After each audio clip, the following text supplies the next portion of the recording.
Hey everyone, welcome back to Homegrown Passion. Well, last week I had the opportunity to go down to Florida for a few days. Oh, it was wonderful. I enjoyed walking on the beach and the sunshine. So at the end of this video, I'm going to put a couple clips of me walking on the beach in beautiful clear water. It was a really great time.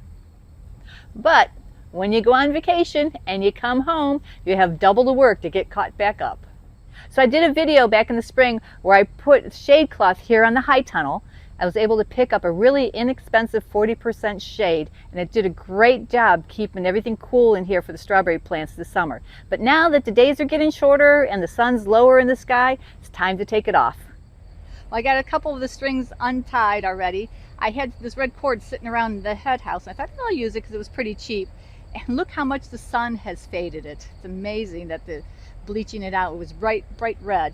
But you know, it seems like it's still in pretty good shape, so I'm going to keep them so I can use them again next year. Well, luckily I didn't do any fancy knots when I tied this down, and I have no nails, and it's coming apart fairly easily. There.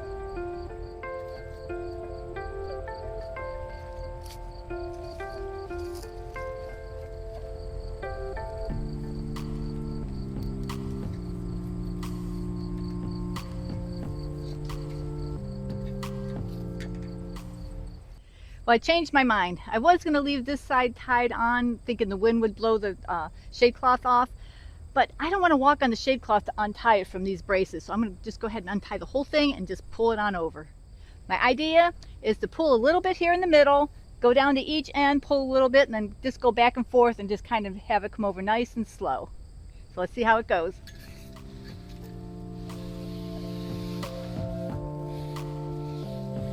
I think I would go down here and pull a little bit.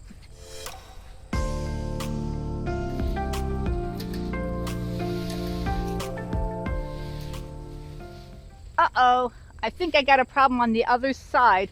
It's caught, so I'm going to run over there real quick, get it loose, and come back over and start pulling it.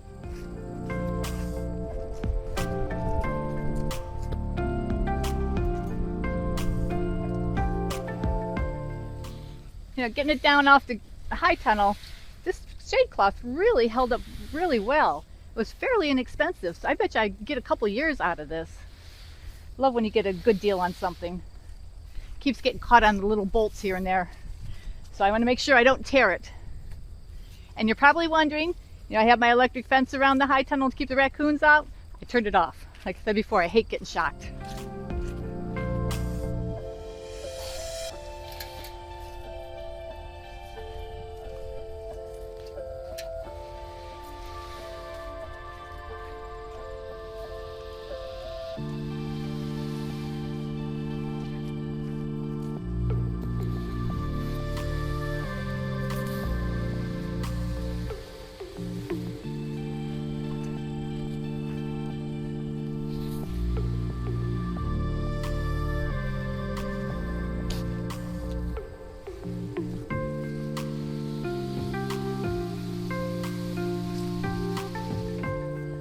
Well, that was cool. Love that. Let me get it off the post so I can lay it out and fold it up.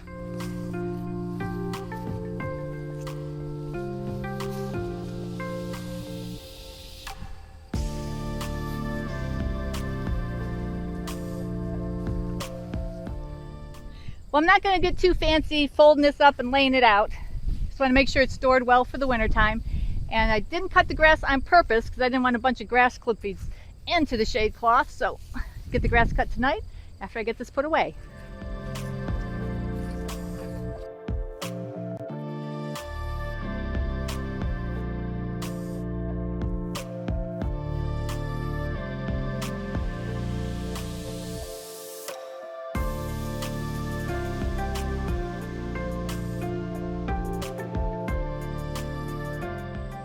Well, it looks like I have it in a pretty straight line, pretty even, so I think I'm just going to go ahead and bunch them up and roll them up.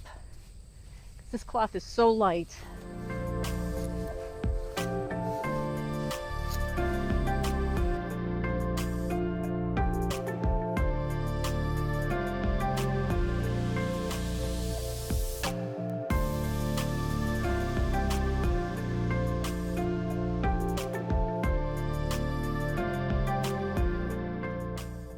You know, I don't know why I start projects in the middle of the day when it's the hottest part. I'm like dying, but I'm almost done. Last thing I need to do is go get one of my big produce boxes, get the biggest one I have. It's waxed, so I think it'll keep the shade cloth really well in the wintertime up in my attic and well protected. Well, gotta change my mind again. My great idea is definitely not gonna work. This box is way too small for the shade cloth. So I think I'm just gonna use some twine and wrap it up and tie it nice and tight and get it up into the attic.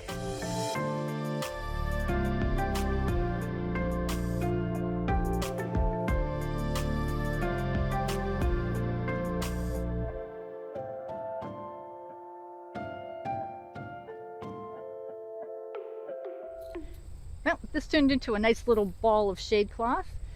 Now to pick it up, carry it over to the head house. Well, yesterday we took the shade cloth off for the strawberry high tunnel, so I wanted to bring you in here this morning and show you how much the plants have perked up. And now that we're having the cool nights and the cooler days, the production has really went crazy. I have some strawberries here on the grow bags, and look how big the fruit is. And the thing I noticed too is that the stems are so thick that it's holding up the strawberries.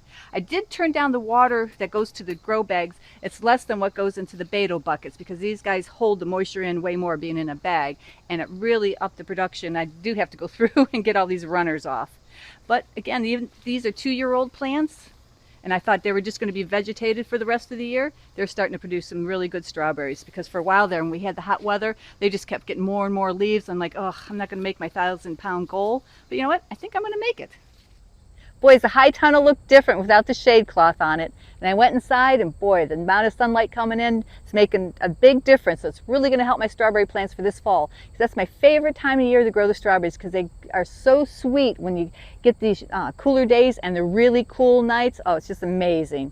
And now that the shade cloth's all picked up and gone, I need to cut the grass because it's really long out here with all kinds of weeds. We're kind of in a drought condition, but you know how the weeds like to come up.